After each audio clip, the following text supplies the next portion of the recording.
Folks, breaking news in the fight for gun rights in our federal courts. As most of you know, 10 days, 2 weeks ago, Supreme Court finally agreed to consider whether or not the government can ban AR-15s. One case comes from Illinois' 7th Circuit, and one comes from Connecticut's 2nd Circuit. Both cases will be heard in oral arguments probably in October. We should have a verdict, hopefully, June of next year. It's a big, massive development in the fight for gun rights. But to kind of accentuate the point, in an en-banc decision last Friday, the 3rd Circuit comes out and they struck down New Jersey's ban on AR-15s and the state's 36-year-long ban on so-called high-capacity magazines. X is on fire. The left is melting down. So eat your commie heart out, all you Democrats in government in New Jersey and the rest of Blue America. So we're going to cover this case and begin with a timeline so you guys know how we got here in this situation. So 1990, we're going way back here, 1990, then Governor Florio signs a ban on AR-15s into law, as well as a ban on magazines that hold over 15 rounds of ammo. And it came way back then with a penalty of 10 years in prison for a violation and a fine of $150,000. Now, as we all know, you can commit murder, you can commit violence, sexual assaults, armed robberies, all kinds of violent crimes will get you less than 10 years in prison. But these people hate gun owners, and that's why they have this penalty. So 2018, fast forward to almost 40 years, New Jersey lowers the round count of their magazine ban from 15 down to 10. So today it's a felony to have any magazine that holds over 10 rounds of ammo.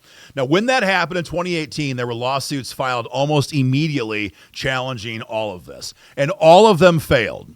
The 3rd Circuit upheld these laws as being constitutional, and for the moment, all hope was lost. But then, as you guys probably all know, June 23, 2022, the Bruen decision is handed down by Clarence Thomas and the rest of the United States Supreme Court, and this changed everything. Because before Bruen, when a gun control law was challenged in court, the court reviewed the law to see if the conduct was covered by the Second Amendment. So, for example, you want to buy an AR-15. Is buying that gun protected by the Second Amendment? If it was, the court could still ban them under a means-end scrutiny test that basically allows the court to say, yeah, you've got a right under the Second Amendment to do this, but the government has made a great public safety argument, and that trumps everything else. And it's why we lost in court for over a decade after Heller and McDonald from 2008, 2010.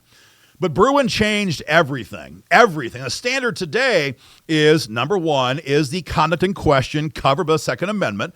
And then if yes, can the government show historical examples of similar gun control laws on the books when the 2A was ratified back in the late 1700s? If there are no similar examples, the gun control law on the books today is deemed unconstitutional. That standard has changed everything. So going back to our timeline, we get Bruen in June of 2022. In that same week, these lawsuits from New Jersey were appealed to the Supreme Court, and new suits were filed on top of that. The Supreme Court then orders the 3rd Circuit to reconsider their previous decisions in light of Bruen. The 3rd Circuit then kicks it down to lower district court judges and says, re-review this entire thing. July of 2024, the federal district court judge upholds the state magazine ban, but strikes down New Jersey's ban on the Colt AR-15, just the Colt AR-15. The judge in that case says the state produced historical examples that justified the continuation of their magazine ban. And wait till you hear the argument in a few minutes. It was a chicken shit ruling from a chicken shit judge. And both sides, New Jersey and gun owners who filed the suits, appealed all of this to the 3rd Circuit. July of last year, July of 25, a 3-judge panel hears oral arguments, and finally October of 25, the entire court, all the justices on the circuit, heard oral arguments.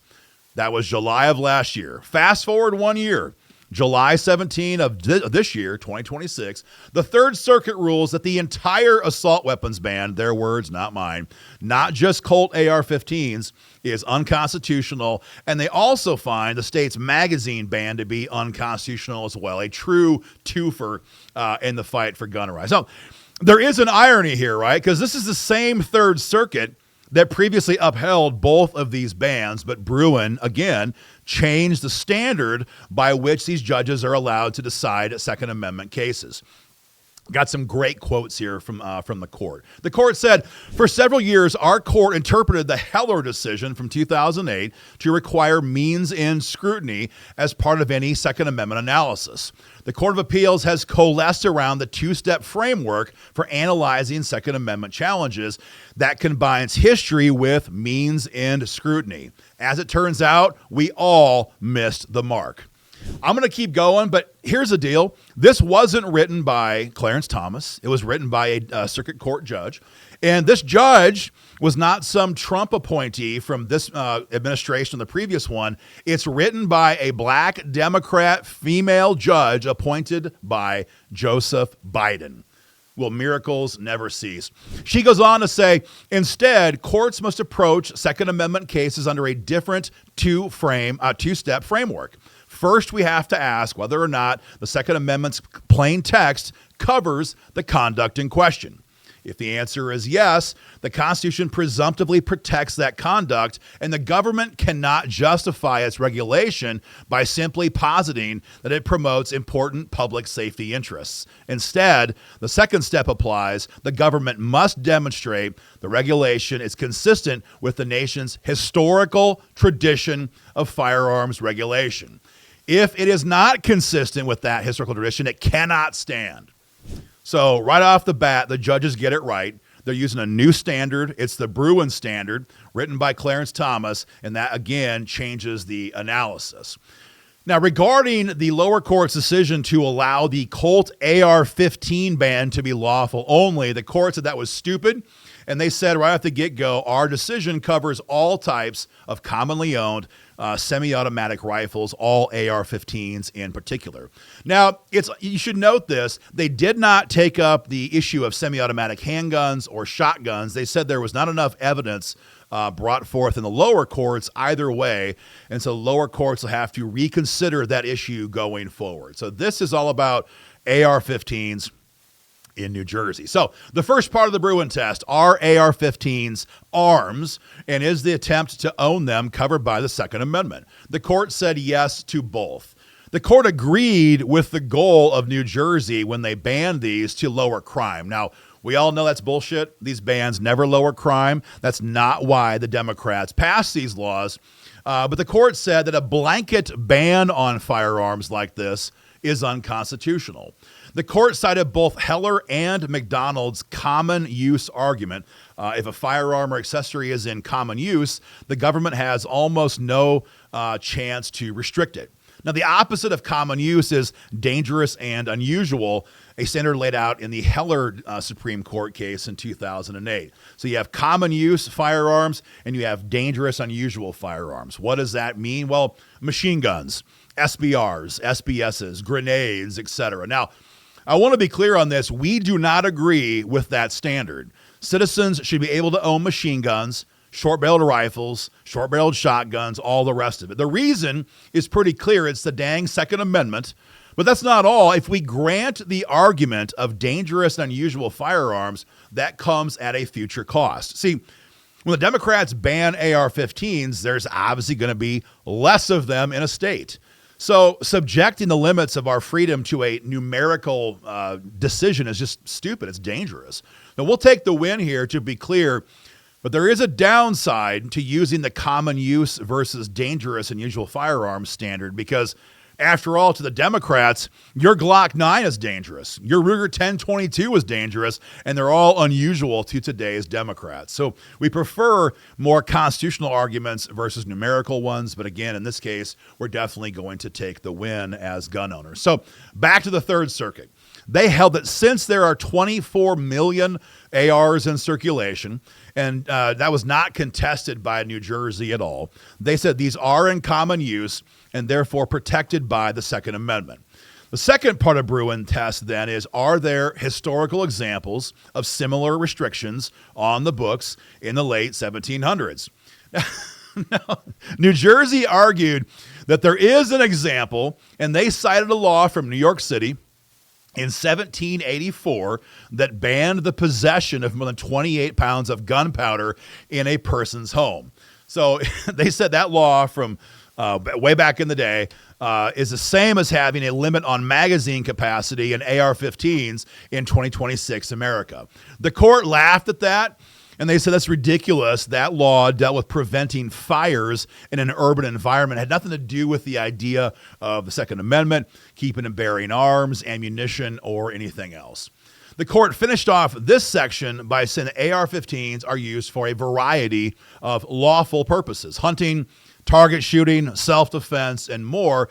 We would add, of course, defense against tyranny, but we're not on the bench. And in conclusion, New Jersey's ban on commonly used firearms for lawful purposes was the same as the Heller case, which involved handguns in D.C. And so, like Heller, the court struck down New Jersey's AR-15 ban. The court's quote was, "Together, Heller and Bruin teach that bans or broad prohibition of possessing or carrying a class of weapons in common use for lawful purposes fails to find support in our nation's tradition of firearms regulation. That is so even when the regulations are passed with the intention of reducing gun violence." Again, that's a stupid, moniker. We reject all of that. But their point was the same. We're going to strike down the AR-15 ban in New Jersey. Then they jump into the idea of the magazine ban. This got really fun as well. First, again, Bruin's Part 1 test. Is this activity, buying and owning these magazines, covered by the Second Amendment? And the court said it certainly was. They gave 3 different reasons as to why.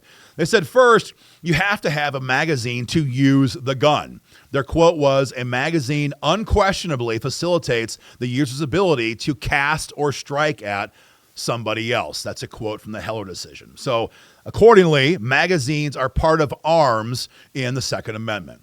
Number 2, they said the round count doesn't matter. Their quote was, "Nothing in text of the Second Amendment suggests the capacity of a magazine bears on whether or not it is a constitutionally protected item. So it cannot be that a magazine that can hold 10 rounds is an arm covered by the Second Amendment, but a mag that holds over 11 rounds is not." It's a very obvious argument they made. You can't, if you're New Jersey, you can't say 10 rounds and less, that's okay. 11 rounds and more, 10 years in prison. That's just not constitutional at all, and the court got that very correct. They also said the idea of large capacity magazines is political, not objective. And they pointed out the obvious hypocrisy. From 1990 to 2018, New Jersey said the max was 15 rounds. But then in 2018, they drop it down to 10. And the court all but mocked them for being arbitrary. Their quote was, "The text of the Second Amendment does not limit arms to the minimum equipment necessary to operate the weapon. Nowhere in Heller or Bruin's analysis did the Supreme Court suggest the availability of alternative equipment changes the definition of an arm under the Second Amendment." So their point was, sure, a 10-round mag works, but you can't use that as justification to ban mags that hold over 10 rounds of ammo. The court then jumped over to the second part of the Bruin test. Are there historical examples of similar gun control laws on the books when America ratified the Second Amendment? And here again, all New Jersey could do was restate their tired, failed argument about 28 pounds of gunpowder being the limit in New York City in 1784. And again, the court laughed at that and said, no, that's in the context of stopping fires in a city, not an argument for or against the right to keep and bear arms. So when it's all said and done, Jersey lost both their AR-15 ban and their ban on magazines over 10 rounds of ammo. So a fantastic win for gun owners. And again, written by a Biden-appointed liberal woman judge in the Third Circuit. So, of course, it's never just this easy. From here, the case was remanded back down to the lower courts, who have to review this case and issue new decisions that are consistent with the Third Circuit and the Supreme Court's Bruin decision. But either way you cut this, these are wildly exciting times for gun owners in blue states have been waiting in some cases for decades to have these laws challenged. Illinois, Washington State, their bans took effect just in 2023. But in New York, their ban's been in effect since 2013. And for California, it's been since 1989 that this law first took effect. So again, like I said, relief could finally be in sight. The court's going to take up not one, but two different challenges to the assault weapons ban case in their fall term. And this now has much more urgency because we now have conflicting circuit courts. Because, again, the 1st, 2nd, 4th, 7th, and 9th, and D.C. circuit courts have all upheld the AR-15 ban as being constitutional. The 3rd Circuit is the first circuit to officially disagree. That's why this is such a big deal. When you have conflicting circuits, SCOTUS has to get involved and say, here is how it's going to be going forward. Guys, it's all going to happen later on this fall. We'll keep you guys up to date as the entire thing barrels towards Clarence Thomas's desk later on this year.